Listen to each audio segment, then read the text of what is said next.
right, little lesson on winterization and gasoline. For those that don't know, the reason why we're doing this, putting stabilizer in the fuel. Pretty much any gasoline, but especially today's gasoline with ethanol blended in it, it's more important now than ever to, if you're going to store something for a long time, 3 or 4 months or more, that you get stabilizer in the fuel. And there's all kinds of different products that you can use as a fuel stabilizer. Look it up online.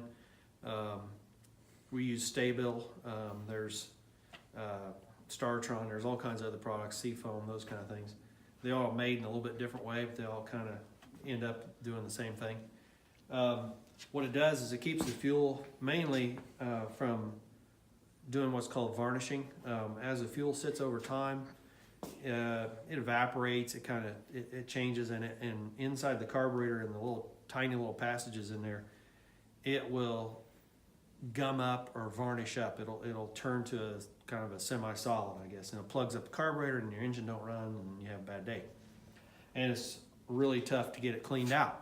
Most of the time you replace the carburetor. The other thing with ethanol fuels, ethanol is alcohol and it attracts moisture. It is also, when the moisture gets in there, the alcohol with moisture in it is corrosive to most metals. And it's also harmful to a lot of rubber products. Certain kind of rubber isn't, some kind of rubber is. So it just depends, it's Viton or Buna or different kinds of rubber in there. It will swell it up, crack it, make it fail basically. The stabilizer helps prevent that. It's not a guarantee to most ethanol damage, but I've found that a lot of times, especially in our mowers and stuff, it's good enough. We haven't had too many problems. Over time though, eventually you will have to do something with the carburetor, even using stabilizer. Alcohol and gas, ethanol and gas is just not good for storage. It's fine in your car because you're turning you're going through tank after tank of gas. You're going through a tank every week to 2 weeks or so, or depending on how much you drive. So you're getting fresh gas in there, and that works in your car. But in mowers and power tools, our steel tools and stuff, it just doesn't work. Now, for our steel tools, our power tools, our trimmers and the blowers and that stuff, we use racing fuel, and I don't have the empty can. I just went through the empty can and threw it out. Yeah. But we use VP racing fuel, or you can find some other kinds of racing fuel. They're specifically blended without ethanol in them. They're very pure blends, and that's the reason why we do it. We're not really after the octane. They're usually high octane, 102, 104, which is good, but mainly just the pure blend. You don't have alcohol in it. And we can let these things sit. We don't put stabilizer in the fuel in these. These sit all winter long, and we get them back out in the spring, and they start right up and run great all season long for us. So that's a good tip for you. You're getting the same thing. If you go out and buy steel Moto Mix, you're getting the same thing. It's basically racing fuel with their oil already mixed in it.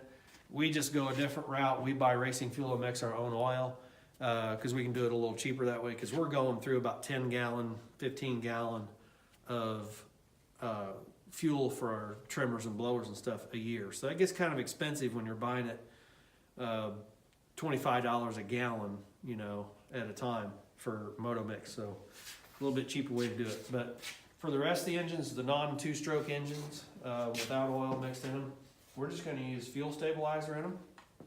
And there's a prescribed amount that they show you on the bottle. And I think it says right here, there's 1 ounce treats up to 2.5 gallons. So 1 ounce per 2.5 gallons. Well, as you can see here, we definitely don't have 2.5 gallons here in this push mower. Yeah. You have a very small amount. So what we're going to do is, these bottles come with a little measuring piece on them, and they're marked quarter, half, 3/4, 1 ounce. So if we had, say, a half a gallon in there, we would want to put a half an ounce. Or if we had a gallon in here, we'd want to put about a half an ounce So if we got a half gallon, we're gonna do a 1/4 ounce. So I'm gonna guess that we have somewhere around a half gallon in there. So I'm gonna do a 1/4 ounce. I overshot a little bit, but that's okay. If you put too much in there, it's not really a big deal. So you measure it out and you pour that in the gas. And that's it for that. And in this case, on this guy, we're just gonna start him up.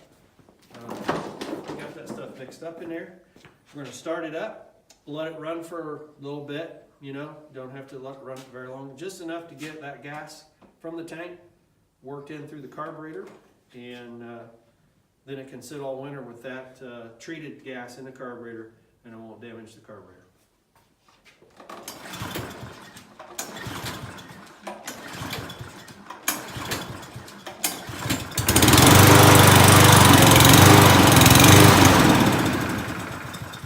That worked pretty fast.